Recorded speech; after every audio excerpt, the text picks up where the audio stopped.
की बात की जा रही है आज पूरे देश में, और महिला सशक्तिकरण भी अब कहीं ना कहीं एक चर्चा का विषय बन रहा है। चाहे देश के प्रधानमंत्री हो या कोई भी केंद्रीय नेता हो, वो यही कह रहा है कि महिलाओं का योगदान हम भूलने नहीं वाले हैं। चाहे चुनावों की बात हो या फिर किसी भी चुनावी प्रक्रिया में घर से बाहर निकलना और वोटिंग सिस्टम में पार्टिसिपेट करना। हमारे साथ डायरेक्टर इंडस्ट्रीज हैं।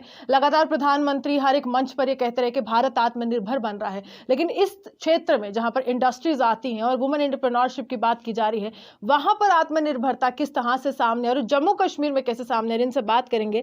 सबसे पहले मैम, ये जो डायरेक्टर ऑफ इंडस्ट्रीज है, कहीं ना कहीं एक बहुत बड़ी जिम्मेदारी आपको दी गई है कि आपको उन महिलाओं को अपने साथ लेकर चलना है जो घरों में बैठी हुई। इसको कैसे देखती हैं? गवर्नमेंट ऑफ इंडिया की स्कीम्स हैं और अभी आत्मनिर्भर भारत प्रोग्राम भी लॉन्च हुआ है। ऑलरेडी एग्जिस्टिंग स्कीम्स हैं, सीजीटी, एमएससी और पीएमईजीपी सबसे इम्पॉर्टेंट जिसको हम बोल सकते हैं, जिसमें लोन लेने की फैसिलिटी अवेलेबल है महिलाओं को। Age is no bar for them. 25 lakh का लोन वो ले सकती हैं। और इसके अलावा हम लोगों का काम है इन लोगों को ट्रेनिंग देना। जब ट्रेनिंग दे के ये सशक्त हो जाएंगी और टेक्निकली साउंड हो जाएंगी, तो ये आगे जाके हमारे डीआईसीज़ की हेल्प से पीएमईजीपी लोन्स ले सकते हैं और अपने अपने यूनिट्स इस्टेब्लिश कर सकते हैं।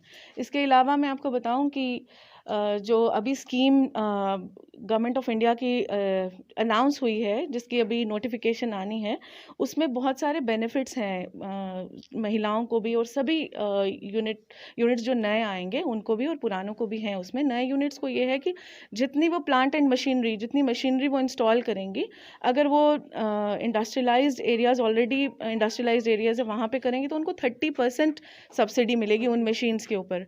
अगर बाहर जैसे किश्तवाड़, भदरवा वगैरह जैसी जगहों पे अनइंडस्ट्रियलाइज्ड एरियाज़ में वो अगर इन्वेस्ट करते हैं, छोटे यूनिट्स लगाना चाहते हैं, उनको 50% तक की सब्सिडी भी अवेलेबल है।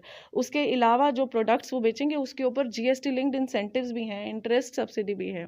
हाँ, अगर कोई जो महिलाएं हैं या और बच्चे जो हैं कोई इस तरह से काम करते हैं जो एक नई खोज के साथ रिलेटेड है, निटिंग में ही कोई इनोवेटिव कोई काम करते हैं, तो फिर ईडीआई एक हमारा पार्ट है इंडस्ट्रीज एंड कॉमर्स का, जिनके डायरेक्टरेट बड़ी ब्राह्मणा में बैठते हैं, वहाँ से भी लोन्स मिलते हैं 1.5 करोड़ तक के।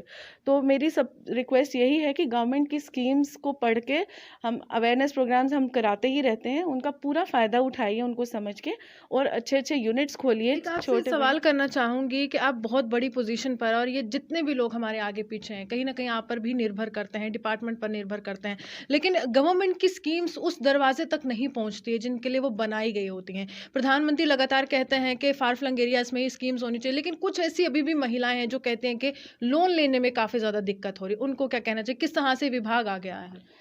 लोन लेने में जो भी दिक्कतें होती थी पहले, उसमें आपको पता है रेगुलर यूटीबीएलसी की मीटिंग्स होती हैं, जिनको चेयर हमारे चीफ सेक्रेटरी साहब करते हैं।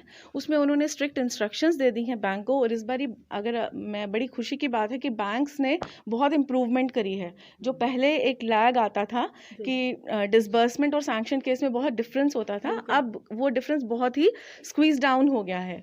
तो अब ये इम्प्रूवमेंट्स हर लेवल पे आ रही हैं। चाहे बैंक्स को भी अवेयरनेस है कि हाँ, अगर कोई कुछ करना चाहता है, उन लोगों को लोन्स हमने अवेलेबल कराने हैं तो वो करा रहे हैं उसको। अब हम लोगों पे डिपेंड ये करता है, और जो एंटरप्रेन्योर्स हैं उनको उन पे डिपेंड ये करता है वो सीरियसली इस काम को करें। ठीक है ना? जितना सीरियसनेस वो दिखाएंगे तो बैंक्स उनकी उतनी ही हेल्प करेंगे।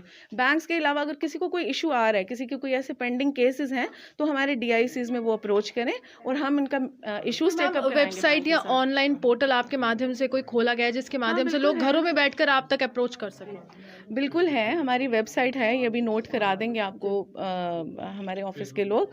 फेसबुक पेज है हमारा, ट्विटर हैंडल है, इंडस्ट्रीज एंड कॉमर्स का अलग से ट्विटर हैंडल है, डीआईसी का अलग से ट्विटर हैंडल है, और ईमेल आईडीज हमने ऑलरेडी हमारी पब्लिक में हैं। तो किसी को कोई इश्यू इस तरह के आता है तो मेल कर सकते हैं हमें, ट्विटर पे डाल सकते हैं, कुछ भी है। जैसे नई मशीन्स आपने यहाँ पर इंस्टॉल की हैं, ये भी हम कहेंगे तो इनोवेटिव ही है कि पुरानी मशीन्स को बदलकर नए तरीके से यहाँ पर लाया गया। लेकिन सवाल ये है कि क्या ये कड़ी लगातार जारी रहेगी या यहीं पर समाप्त हो जाएगी? क्यों नहीं जारी रहेगी? आप लोग इंटरेस्ट दिखाएंगे, लोग इंटरेस्ट दिखाएंगे, काम करना चाहेंगे, तो जो गवर्नमेंट ऑफिसर्स होते हैं उनके ऊपर ये प्रेशर रहता ही है कि उन्होंने अपडेटेड रखना है सेंटर्स को, इनको चलाना है। इंटरेस्ट तो प्रधानमंत्री एम्प्लॉयमेंट जनरेशन प्रोग्राम, कहीं ना कहीं जहाँ पर प्रधानमंत्री का नाम जुड़ता है, जिम्मेदारी भी बहुत होती है और विश्वास बहुत होता है, तो इस कड़ी को ये पूरा डिपार्टमेंट आगे कैसे लेकर जाएगा?